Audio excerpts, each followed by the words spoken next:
अभी अभी इसरो की तरफ से सबसे बड़ी अपडेट निकलकर सामने आ रहा है। चंद्रयान 3 को लेकर इस वक्त की सबसे बड़ी खबर, सबसे बड़ी बिग ब्रेकिंग न्यूज सामने आ रहा है। दोस्तों, आपको बता दें कि भारतीय अंतरिक्ष एजेंसी इसरो के चीफ सोमनाथ ने जानकारी देते हुए बताया है कि चांद की सतह पर लैंडर विक्रम और रोवर प्रज्ञान को दोबारा से पूरी सफलता के साथ एक्टिव तो कर लिया गया है और वह चांद के सतह पर अपना मूवमेंट भी शुरू कर चुका है। ऐसे में चंद्रयान 3 का लैंडर विक्रम और रोवर प्रज्ञान का कुछ तस्वीरें और फुटेज भी इस वक्त इसरो की तरफ से जारी किए गया हैं, जिनमें चांद की सतह पर लैंडर विक्रम रोवर प्रज्ञान की मूवमेंट रिकॉर्ड किया गया है। इतना ही नहीं, चांद की सतह पर लैंडर विक्रम और रोवर प्रज्ञान की तरफ से एक वीडियो फुटेज भी सामने आया है। हालांकि इन सभी खबरों के बीच इस वक्त जो सबसे बड़ी खबर सामने आ रहा है वह कहीं ना कहीं पूरे देश के लिए और इसरो के लिए भी एक परेशानी का सबक लंबे समय से बना हुआ था। दोस्तों, बता दें कि लगातार यह सवाल उठ रहे थे कि चांद की सतह पर जब 14 दिन का एक दिन और 14 दिन का एक रात होता है तो इसरो ने चांद की सतह पर लैंडर विक्रम और रोवर प्रज्ञान को दोबारा एक्टिव होने की तिथि 22 सितंबर को रखा था। इसके बाद लगभग कुछ दिनों तक लगातार प्रयास के बावजूद लैंडर विक्रम और रोवर प्रज्ञान से संपर्क स्थापित नहीं किया जा सका और अंततः हालांकि अब सफलतापूर्वक लैंडर विक्रम और रोवर प्रज्ञान को चांद की सतह पर जगाया जा चुका है। इसरो द्वारा उससे संपर्क भी स्थापित किया जा चुका है और उसका वीडियो भी सामने आ चुका है। लेकिन अब सवाल यह है कि क्या चांद के सतह पर एक बार फिर से जैसे ही रात होने का समय अब शुरू होने वाला है तो लैंडर विक्रम और रोवर प्रज्ञान को एक बार फिर से क्या स्लीप मोड में डाला जाने वाला है? एक बार फिर से इसको वैसे ही स्लीप मोड में डाला जाएगा जैसे कि इसके पहले डाला गया था? अभी यह सवाल लगातार हर किसी की जुबान पर है और यह भी माना जा रहा है कि अगर ऐसा होता है तो कहीं ना कहीं चंद्रयान 3 के रोवर प्रज्ञान और लैंडर विक्रम को हम हमेशा के लिए अब चांद की सतह पर खो सकते हैं और इस बात का डर तमाम अलग अलग देश के वैज्ञानिकों ने भी जाहिर किया है। भारत के चंद्रयान 3 को लेकर अब इसरो के चीफ सोमनाथ ने इस विषय में जानकारी देते हुए पूरी दुनिया को बताया है और इतना ही नहीं, सभी भारतवासियों को आश्वस्त किया है कि अब जो पिछले बार घटनाक्रम हुआ है ऐसा कुछ भी नहीं होने वाला है। यानी कि चांद की सतह पर लैंडर और रोवर इस बार स्लीप मोड में नहीं डाला जाएगा। यानी कि अब चांद की सतह पर आपको बता दें कि अब वहां नाइट का समय जल्द ही आने वाला है। यानी कि यहां पर रात होना शुरू हो जाएगा और इसके साथ ही लैंडर विक्रम और रोवर प्रज्ञान को चांद की सतह पर एक बार फिर से अगर पिछले बार से देखा जाए तो उन्हें स्लीप मोड में डालना चाहिए था। लेकिन इसरो ने इस बात से इस बार स्पष्ट इनकार कर दिया है। इसरो ने कहा है कि हम चांद की सतह पर लैंडर विक्रम और रोवर प्रज्ञान को अब स्लीप मोड में नहीं डालने वाले हैं। आखिर ऐसा इसरो क्या करने वाला है कि चंद्रमा की सतह पर नाइट होने के साथ ही यानी कि चंद्रमा का लूनर नाइट होने के बीच भी इसरो ने रोवर प्रज्ञान और लैंडर विक्रम को स्लीप मोड में नहीं डालेगा? क्या है पूरी खबर, क्या पूरी अपडेट सामने आ रही है? और इस वक्त जो तस्वीर सामने आ रही है, जो वीडियो सामने आई है, रोवर प्रज्ञान की तरफ से रिकॉर्ड किया गया चांद का वह वीडियो भी आपको इस वीडियो में आगे हम इसी वीडियो में दिखाएंगे। तो चैनल पर बने रहे दोस्तों।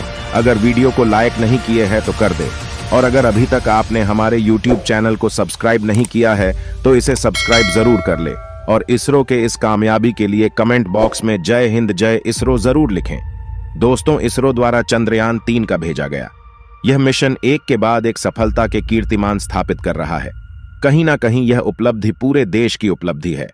दोस्तों, भारत का चंद्रयान 3 चांद की सतह पर एक लंबे अरसे से काम करने की कोशिश में लगा था। इसे एक्टिव करने के प्रयास में इसरो ने लगभग 10 दिनों से ज्यादा का समय बिताया है और इस बार भी जाकर एक लंबे समय के बाद लैंडर विक्रम और रोवर प्रज्ञान को चांद की सतह पर दोबारा जगाया जा सका है। इसके साथ ही लैंडर विक्रम और रोवर प्रज्ञान के वीडियो फुटेज भी सामने आ चुका है। लेकिन अब यह सवाल दुनिया भर के सामने यही था कि क्या चांद के सतह पर 14 दिनों की रात कैसे इसरो झेलने वाला है? और इस बात को इसरो ने अब स्पष्ट कर दिया है और कहा है कि चांद की सतह पर अगले 14 दिनों की जो रात होगी उसमें हम लैंडर विक्रम और रोवर प्रज्ञान दोनों को साथ में स्लीप मोड में नहीं डालेंगे। यानी कि रात होने के दरमियान भी लैंडर विक्रम और रोवर प्रज्ञान चांद की सतह पर वैसे ही काम करेंगे जैसे कि वह दिन की परिस्थितियों में करते आए हैं। अब सवाल यह है कि जब चांद की सतह पर रात हो जाएगी और उसके पैनल यानी कि इसमें लगे जो सौर पैनल है वह काम नहीं करेंगे और इसके बैटरी की ऊर्जा भी कम हो जाएगा। ऐसे में चांद की सतह पर क्या रोवर प्रज्ञान को चलाना सुरक्षित रहेगा और रोवर प्रज्ञान कितने दिन तक चांद की सतह पर एक्टिव रह पाएगा? यह अहम सवाल भी है और यह इसरो के लिए भी एक बड़ी चुनौती था। अगर इसरो ने यह तरीका नहीं खोजा होता तो, लेकिन अब इसरो ने जो तरीका बताया है उसको सुनने के बाद आप भी दंग रह जाएंगे।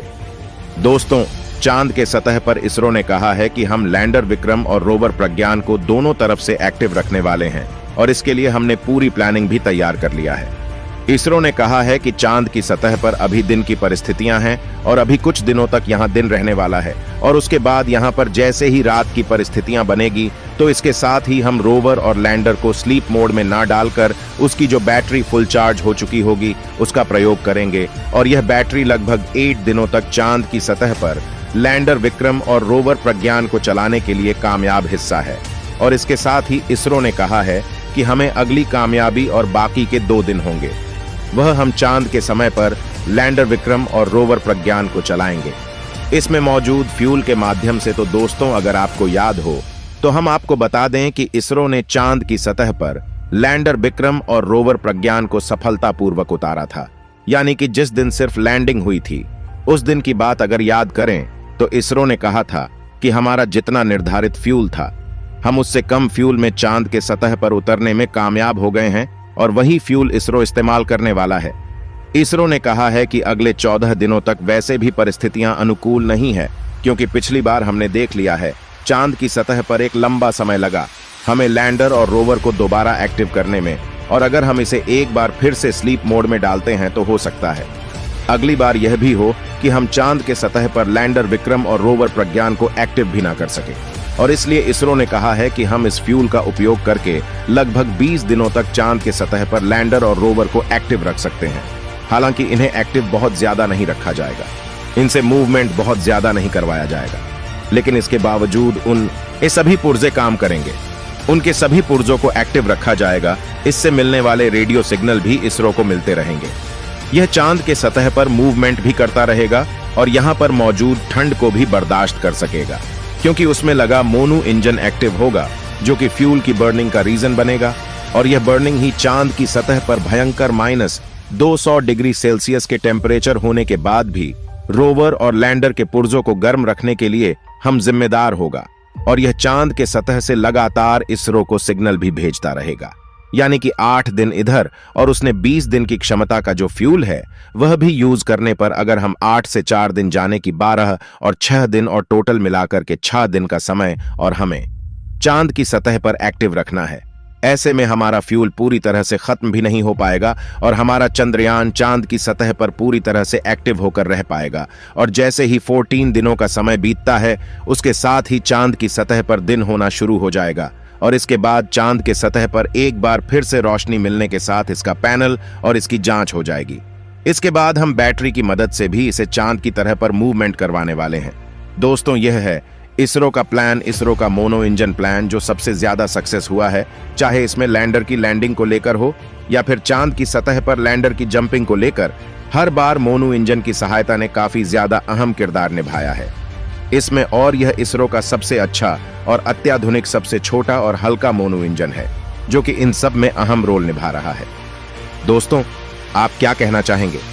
क्या आपका भी यही सवाल था कि इसरो आगे क्या करने वाला है, और वास्तव में था तो क्या आपको अपने सवाल का जवाब मिला? और हाँ दोस्तों, इस कामयाबी और इस लगातार खोज से एक बात तो स्पष्ट हो चुका है कि इसरो अगले 14 दिनों में काफी कुछ काम करने की तैयारी कर रहा है। नाइट मोड में भी रोवर प्रज्ञान और लैंडर विक्रम को स्लीप मोड में नहीं डाल रहा है। इसके पीछे की सबसे बड़ी और अहम वजह यही हो सकता है। दोस्तों, आप क्या कहना है कमेंट बॉक्स में कमेंट करके जरूर बताइएगा। दोस्तों, मैं आशा करता हूं कि हमारा चंद्रयान 3 फिर से जाग जाए और एक बार फिर से चांद पर नई रिसर्च को अंजाम दे और पूरी दुनिया में हमारे भारत का नाम ऊंचा हो। तब तक के लिए आप सभी लोगों को चंद्रयान 3 सही सलामत बने रहने की शुभकामनाएं कमेंट्स के द्वारा दे सकते हैं।